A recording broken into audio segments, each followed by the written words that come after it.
Friends, ഇസ്മി പ്രസാദ്. ഒരു കുഞ്ഞു കാര്യം പറയട്ടെ. നിങ്ങളിത് മുഴുവനായി കേൾക്കാൻ തയ്യാറാകുകയാണെങ്കിൽ നിങ്ങൾക്ക് എന്നിൽ നിന്ന് ഒരു കുഞ്ഞു മെസ്സേജ് ലഭിക്കും. പക്ഷേ അത് എന്നിൽ നിന്നല്ല നിങ്ങൾക്ക് ലഭിക്കുന്നത്. ഞാൻ പറയുന്നത് നിങ്ങൾ കേൾക്കുമ്പോൾ നിങ്ങളുടെ ഉള്ളിൽ നിന്നും ഉണർന്നു വരുന്ന നിങ്ങൾക്കറിയാവുന്ന ഒരു കുഞ്ഞു കാര്യമായിരിക്കും. എന്താണെന്നറിയോ? ഇന്ന് നമ്മുടെ നിത്യജീവിതത്തിൽ വളരെയധികം സ്ട്രെസ്സാണ് നമുക്കല്ലേ? മാനസിക പിരിമുറുക്കം. നമുക്കെല്ലാവർക്കും മാനസിക പിരിമുറുക്കാണ്. ഒരുപാട് എന്താ പറയുക, വേദനകൾ അല്ലേ, ഒരുപാട് പരാതികൾ, പരിഭവങ്ങൾ, സന്തോഷമില്ലായ്മ, അതുപോലെ ഒരുപാട് വേദനകൾ നിറഞ്ഞ ജീവിതത്തിൻ്റെ നടുവിലാണ് നമ്മൾ എന്താ പറയുക പെട്ടിരിക്കുന്നത് അല്ലേ? സത്യം പറഞ്ഞാൽ പെട്ടുപോയി എന്ന് തന്നെ പറയാം അല്ലേ? അതിൻ്റെ ഇടയിൽ നമ്മളിങ്ങനെ ജീവിച്ചു പോകുന്ന വിദ്യാർത്ഥിക്കാണെങ്കിൽ എന്തൊക്കെയാണ്? പഠനത്തിലുള്ള എന്താ പറയുക ശ്രദ്ധക്കുറവ്, പഠിച്ചിട്ട് മാർക്ക് കിട്ടാത്തത്, വേണ്ടത്ര വിചാരിച്ചത്ര മാർക്കില്ലായ്മ, പരാതികൾ, പഠിച്ചിട്ട് പഠിയാത്ത കാരണം, അതുപോലെ പ്രേമിച്ചിട്ടുണ്ടായിരിക്കും, പ്രണയം അതിൻ്റെ ഇടയിൽ എന്ത് ചെയ്യുന്നു വളരെ എന്താ പറയുക നല്ല രീതിയിൽ നിലനിന്ന് പോകാത്തത്, അല്ലെങ്കിൽ എന്താ പറയുക കാമുകി വഞ്ചിക്കുന്നുള്ള പരാതി, കാമുകൻ വഞ്ചിക്കുന്നുള്ള പരാതി അല്ലേ? എന്താണ് നമ്മൾ ഈ ലവേഴ്സ് എന്നൊക്കെ പറയില്ലേ? അതുപോലെ തന്നെ ഓരോ ആളുകൾക്കും അല്ലേ, വിദ്യാർത്ഥികളുടെ അവസ്ഥയാണ് പറയുന്നത്. ഇനി കുറച്ച് വലുതായി കുറച്ചിങ്ങനെ പ്രായമായി വരുന്ന സമയത്ത് എന്താ സംഭവിക്കുന്നത്? ജോലി കിട്ടുന്നില്ല. നന്നായി ഒരു കോഴ്സ് പഠിച്ചു, അതിനനുസരിച്ചുള്ള കോഴ്സ് ഒരുപാട് ലക്ഷങ്ങൾ മുടക്കി, ലക്ഷങ്ങൾ മുടക്കിയിട്ടും വേണ്ടത്ര എന്താ പറയുക നല്ല ജോലി ലഭിക്കുന്നില്ല. ഇനി ഞാൻ എവിടെയാണ് നല്ലൊരു കമ്പനി ഇൻ്റർവ്യൂവിന് എന്താ പറയുക പരാജയപ്പെട്ടുകൊണ്ടിരിക്കുകയാണ്. കിട്ടുന്ന ജോലിയിൽ എന്ത് ചെയ്യുന്നു? പിന്നെ ജോലി കിട്ടിയവർക്കോ വേണ്ടത്ര സാലറി ഇല്ല, സാലറിയിൽ സംതൃപ്തിയില്ലായ്മ, ജോലിയിലുള്ള അമിതഭാരം കൊണ്ട് അതിന് ടെൻഷൻ അല്ലേ? അതിൻ്റെ ഇടയിൽ വിവാഹ ജീവിതത്തിലേക്ക് വന്നു. വിവാഹം കഴിച്ചാൽ എന്ത് ചെയ്യുന്നു? ഹസ്ബൻഡിൽ നിന്നും ഭാര്യ എന്താ പറയുക നല്ല രീതിയിൽ എന്ത് ചെയ്യുന്നു? ജീവിച്ചു പോകും, സന്തോഷം ലഭിക്കുമെന്ന് പ്രതീക്ഷിക്കും. ഹസ്ബൻഡ് എന്ത് ചെയ്യുന്നു? ഭാര്യയിൽ നിന്ന് കിട്ടുമെന്ന് പ്രതീക്ഷിക്കും. അങ്ങനെ രണ്ടുപേരും വിവാഹ ജീവിതത്തിലേക്ക് വന്നു. ദേ കിടക്കുന്നു. വിവാഹത്തിന് മുന്നേ ഒരുപാട് ടെൻഷൻ, വിവാഹം കഴിഞ്ഞിട്ടോ അതിലേറെ ടെൻഷൻ അല്ലേ? അല്പം ഒന്ന് സന്തോഷിക്കാൻ വേണ്ടിയിട്ടാണ് വിവാഹം കഴിച്ചത്. കുടുംബജീവിതത്തിലേക്ക് വരുന്ന സമയത്ത് അല്ലേ, ഒരു വിവാഹ ജീവിതത്തിലേക്ക് കടന്നു വന്നപ്പോൾ ടെൻഷൻ കൊണ്ട് ടെൻഷൻ. അപ്പോൾ പലർക്കും എന്ത് ചെയ്യുന്നു? വിവാഹത്തിനോട് മടുപ്പ്. എന്തിനാണ് ഞാൻ കെട്ടിയത്? എന്തിനാണ് എന്നെ പിടിച്ച് കെട്ടിച്ചത്? എനിക്ക് ജോലിയില്ല, എനിക്ക് ജോലിയിലും സംതൃപ്തിയില്ല, വിവാഹ ജീവിതത്തിലും സംതൃപ്തിയില്ല എന്നൊക്കെ പറഞ്ഞിട്ട് ഒട്ടനവധി പ്രശ്നങ്ങളാണല്ലേ? ഇതിൻ്റെ ഇടയിലായിരിക്കും നമ്മൾ എന്ത് ചെയ്യുന്നു? അല്പസമയം നമ്മൾ സോഷ്യൽ മീഡിയ ഒന്ന് എടുത്ത് നോക്കുന്നത്, ഒന്ന് സ്ക്രോൾ ചെയ്ത് നോക്കുന്നത്. അതിൻ്റെ ഇടയിൽ നല്ല ഭംഗിയുള്ള റീൽസൊക്കെ കാണാം. കുടുംബജീവിതത്തിലെ സന്തോഷിച്ച് ഉല്ലസിക്കുന്ന കുടുംബജീവിതങ്ങൾ കാണുന്നു. ഒരുപാട് നമ്മളെ മനസ്സിനെ കോരിത്തരിപ്പിക്കുന്ന, എന്താ ത്രസിപ്പിക്കുന്ന, നമ്മളെ എന്താ പറയുക കണ്ണഞ്ചിപ്പിക്കുന്ന എന്നൊക്കെ പറയില്ലേ, ഈ രീതിയിലുള്ള വീഡിയോസൊക്കെ കാണുന്നു. അത് കുടുംബജീവിതം വളരെ ഹസ്ബൻഡിനെ നന്നായി പരിപാലിക്കുന്നു, ഹസ്ബൻഡ് ഭാര്യയെ പരിപാലിക്കുന്നു, തലോടുന്നു, അതുപോലെ കാര്യങ്ങൾ തുറന്ന് സംസാരിക്കുന്നു, ഭാര്യയുടെ കാര്യങ്ങളൊക്കെ കേൾക്കുന്നു, ഹസ്ബൻഡിൻ്റെ കാര്യങ്ങളൊക്കെ ഭാര്യ കേൾക്കുന്നു, അങ്ങോട്ടേക്കും ഇങ്ങോട്ടേക്കും. ഇത് ഏതൊക്കെയോ ഹസ്ബൻഡുമാരും ഏതൊക്കെയോ ഭാര്യമാരും ഇതൊക്കെ കാണുന്നു. അവർക്കെന്ത്? അവരുടെ ജീവിതവുമായി ഇത് താരതമ്യം ചെയ്യുന്നു. എൻ്റെ ഹസ്ബൻഡ് എന്താ ഒന്നും എന്നോട് മുഖത്ത് നോക്കി സംസാരിക്കുന്നില്ല. മറ്റാൾ എന്താ പറയുന്നു? എൻ്റെ ഭാര്യ എൻ്റെ മുഖത്ത് നോക്കി കാര്യമായിട്ടൊന്നും വലിയ താല്പര്യമൊന്നുമില്ല അവൾക്ക്, എൻ്റെ കാര്യത്തിന് വലിയ ശ്രദ്ധ ഒന്നുമില്ല. അങ്ങനെയാണ് ഓരോരോ കുടുംബജീവിതങ്ങൾ കടന്നു പോകുന്നതല്ലേ?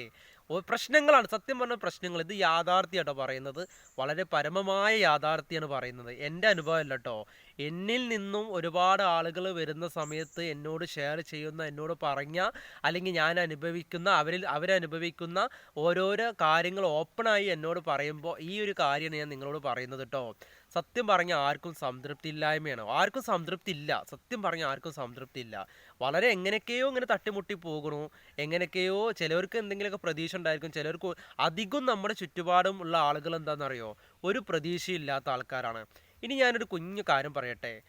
ഒരു കുഞ്ഞു കാര്യം എന്ന് പറഞ്ഞു കഴിഞ്ഞാൽ, വിവാഹ ജീവിതം നയിക്കുന്നതിൻ്റെ മുൻപേ പെൺകുട്ടിയായാലും ആൺകുട്ടിയായാലും നല്ലൊരു ജോലി അല്ലേ, നല്ലൊരു ജോലി നിങ്ങൾ തരപ്പെടുത്തണം അല്ലേ? അത്യാവശ്യം നന്നായിട്ട് പഠിക്കുക, നിങ്ങൾ ഉദ്ദേശിച്ചൊരു ജോലി നിങ്ങൾ കണ്ടെത്തണം കേട്ടോ, വിവാഹ ജീവിതത്തിൻ്റെ മുൻപ്. അതിന് ശേഷമാണ് നിങ്ങൾ വിവാഹത്തിലേക്ക് കടന്നു വരാൻ പാടുള്ളൂ. കാരണം എന്താ അറിയോ? വിവാഹം കഴിഞ്ഞ് കഴിഞ്ഞാൽ ഒരുപാട് മാനസിക സമ്മർദ്ദങ്ങളൊക്കെ വരാൻ സാധ്യതയുണ്ട്. അതിൻ്റെ ഇടയിൽ പെട്ടുപോകുന്ന സമയത്ത് നമുക്കൊരൊറ്റ കാലിൽ നിൽക്കണം എന്നുണ്ടെങ്കിൽ ഒരു ജോലി നിർബന്ധമാണ് അല്ലേ? എല്ലാവരിലും അല്ല, ചില ആളുകളിൽ മാത്രം കാണുന്ന പ്രശ്നം കേട്ടോ. പിന്നെ അടുത്തത് എന്താണെന്ന് വെച്ചാൽ, വിവാഹ ജീവിതം കഴിഞ്ഞാൽ അതല്ലേ, വിവാഹ ജീവിതത്തിലേക്ക് കടന്നു വരുന്ന സമയത്ത് ഭാര്യ ഹസ്ബൻഡിനെ മാക്സിമം പരിപാലിക്കണം. ഹസ്ബൻഡ് ഭാര്യയെ പരിപാലിക്കണം അല്ലേ? ഏതോ ഒരു വീട്ടിൽ കിടക്കുന്ന ഒരു പെൺകുട്ടി ഏതോ ഒരു വീട്ടിൽ കിടക്കുന്ന പയ്യനെന്ത് ചെയ്യുന്നു, ഒരുമിക്കാണ്. എത്രയെന്ന് കുഞ്ഞുനാൾ മുതലേ നമ്മൾ കാണുന്നില്ല അല്ലേ? നിങ്ങൾ ആലോചിച്ച് നോക്കൂ, കുഞ്ഞുനാൾ മുതലേ നമുക്ക് യാതൊരു പരിചയമില്ലാത്തൊരു പെൺകുട്ടിയെ നമ്മുടെ അടുത്തേക്ക് നമ്മൾ എന്ത് ചെയ്യുന്നു, കൂട്ടിക്കൊണ്ടുവരികയാണ്. ഈ പെൺകുട്ടി ആ വീട്ടിലേക്ക് കടന്നു വരികയാണ്. ആ പെൺകുട്ടിയെ സംബന്ധിച്ച് ആ കുഞ്ഞുനാൾ മുതലേ കളിച്ച് ഉല്ലസിച്ച് നടന്ന സ്വന്തം കുടുംബങ്ങളെയൊക്കെ ഉപേക്ഷിച്ചിട്ടാണ് മറ്റൊരു കുടുംബത്തിലേക്ക് കടന്നു വരുന്നത്. മറ്റൊരു കുടുംബത്തിലേക്ക് കടന്നു വരിക എന്ന് പറയുന്ന സമയത്ത് പുതിയൊരാളായിട്ടാണ് അവർ അങ്ങോട്ടേക്ക് വരുന്നത്, പുതിയൊരു വ്യക്തിയായിട്ടാണ് അങ്ങോട്ടേക്ക് വരുന്നത്. അവർക്ക് ഒരുപാട് മാനസിക സമ്മർദ്ദങ്ങൾ വരും അല്ലേ? നമ്മൾ പറഞ്ഞറിയിക്കാൻ പറ്റാത്ത ഒരുപാട് മാനസിക സമ്മർദ്ദങ്ങൾ അവർക്ക് ഉണ്ടായിരിക്കും. ഇതിൻ്റെ ഇടയിൽ അവരെയും കൂടി ഇങ്ങനെ ഇട്ടിട്ട് ഇങ്ങനെ വട്ടം കറക്കുക എന്ന് പറഞ്ഞു കഴിഞ്ഞാൽ അതിൽ അവർക്ക് സഹിക്കാൻ പറ്റില്ല. പണ്ടത്തെ ആളുകളൊക്കെ സഹിച്ചു പോയായിരുന്നു, പക്ഷെ ഇപ്പോഴത്തെ ആൾക്കാർ സഹിക്കുക എന്നുള്ളത് നമുക്ക് എന്ത് ചെയ്യുന്നത്, ഇമ്പോസിബിൾ ആണ്, പോസിബിൾ അല്ല കേട്ടോ. അതുകൊണ്ട് ഹസ്ബൻഡുമാരും കണ്ടിറങ്ങി അവരെ എന്താ പറയുക, പ്രഷർ ചെയ്യാതിരിക്കാൻ നോക്കുക. പിന്നെന്താ വെച്ചാൽ ഭാര്യ ഹസ്ബൻഡിനെ നന്നായിട്ട് സപ്പോർട്ട് ചെയ്യുക, ഹസ്ബൻഡ് ഭാര്യയെ നന്നായിട്ട് സപ്പോർട്ട് ചെയ്യുക, ഭാര്യയെ നന്നായി കെയർ ചെയ്യുക, ഹസ്ബൻഡുമായിട്ടുള്ള കാര്യങ്ങളൊക്കെ നന്നായിട്ട് സപ്പോർട്ട് ചെയ്യുക, ബിസിനസ് പരമായിട്ട്. പിന്നെ നിങ്ങൾ എന്താ പറയുക, വീട്ടിൽ എപ്പോഴും ആശയവിനിമയം നടത്തുക. വിവാഹം കഴിക്കുന്നതിന് മുൻപേ അല്ലെങ്കിൽ കല്യാണാലോചന കഴിഞ്ഞൊക്കെ കല്യാണ ആലോചന ഒക്കെ കഴിഞ്ഞ് നമ്മളെ ജീവിതത്തിലേക്ക് കടന്നു വരും മുമ്പ് ഒരുപാട് എന്താ പറയുക വാഗ്ദാനങ്ങളൊക്കെ നൽകും. നമ്മൾ അവിടെ പോകും, ഇവിടെ പോകുക, അവിടെ സഞ്ചരിക്കും, ഇവിടെ സഞ്ചരിക്കുക, അത് ചെയ്യും, ഇത് ചെയ്യും, ആന കാര്യങ്ങൾ ചെയ്യും എന്നൊക്കെ പറയും. ഇതൊന്നും കല്യാണം കഴിഞ്ഞാൽ നടക്കാൻ പോകാത്ത സ്വപ്നമാണെന്നുള്ളത് പലർക്കും അറിയില്ല കേട്ടോ. അതുകൊണ്ട് നിങ്ങൾ വലിയ വലിയ വാഗ്ദാനങ്ങളൊക്കെ ഒഴിവാക്കുന്നതിനെക്കാട്ടിലും നല്ലത് എന്താ, ഒഴിവാക്കുക. എന്നിട്ട് എന്താ ചെയ്യുക, യാഥാർത്ഥ്യത്തിലേക്ക് കടന്നു വരിക. കുഞ്ഞു കുഞ്ഞു കാര്യങ്ങളാണെങ്കിലും നിങ്ങൾക്ക് കിട്ടാവുന്ന നിമിഷങ്ങളൊക്കെ സന്തോഷിക്കുക. പിന്നെ നിങ്ങളുടെ ജീവിതത്തിൻ്റെ ഇടയിൽ അതായത് ഏതെങ്കിലും എന്താ പറയുക ആളുകൾ എന്ത് ചെയ്യുന്നു, വലിച്ചു കയറ്റരുത് കേട്ടോ നിങ്ങളുടെ ജീവിതത്തിൻ്റെ ഇടയ്ക്ക്.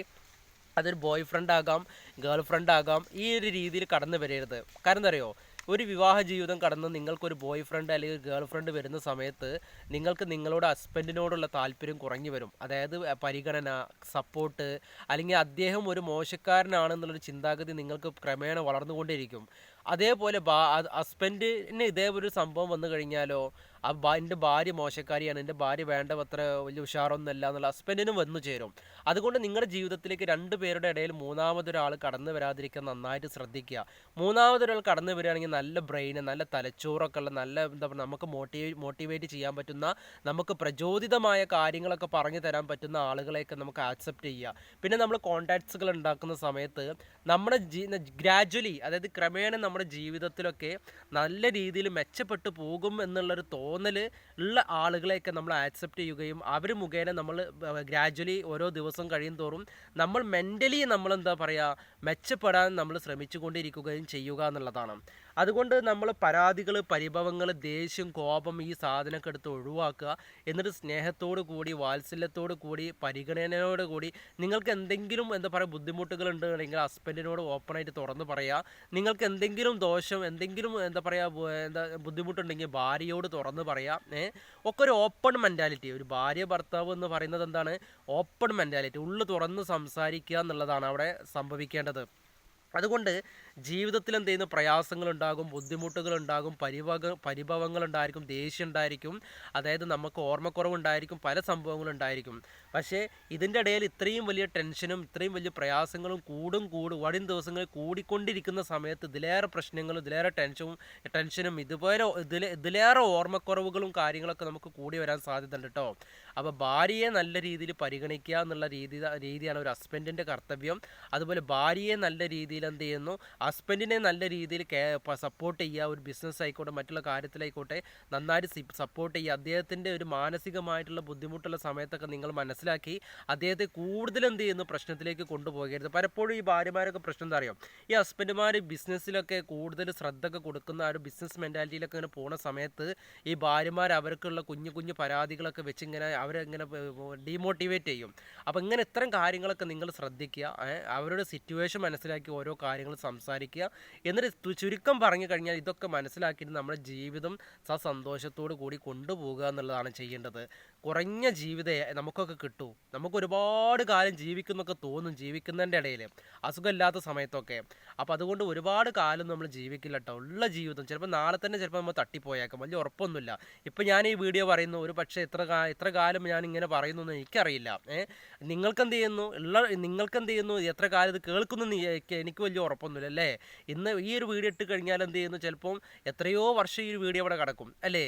പക്ഷേ ഈ പറയുന്ന ആൾ ഇവിടെ ഉണ്ടോയെന്നൊരു വലിയ ഉറപ്പൊന്നുമില്ല. അതുകൊണ്ട് ജീവിതത്തിൽ എപ്പോഴും നമ്മൾ പോസിറ്റീവ് ഷെയർ ചെയ്യുക, ആശയവിനിമയങ്ങൾ നല്ലത് നടത്തുക, ആരെയും വിഷമിപ്പിക്കാൻ നിൽക്കരുത്, സന്തോഷത്തോടു കൂടി സംസാരിക്കുക, ഹൃദയത്തിൽ നിന്ന് ഹൃദയത്തോട് സംസാരിക്കുക, തലച്ചോറിൽ നമ്മൾ ചിന്തിക്കുക, എന്നിട്ട് നമ്മൾ ജീവിച്ച് അടിപൊളിയായിട്ട് മുന്നോട്ട് പോകട്ടോ.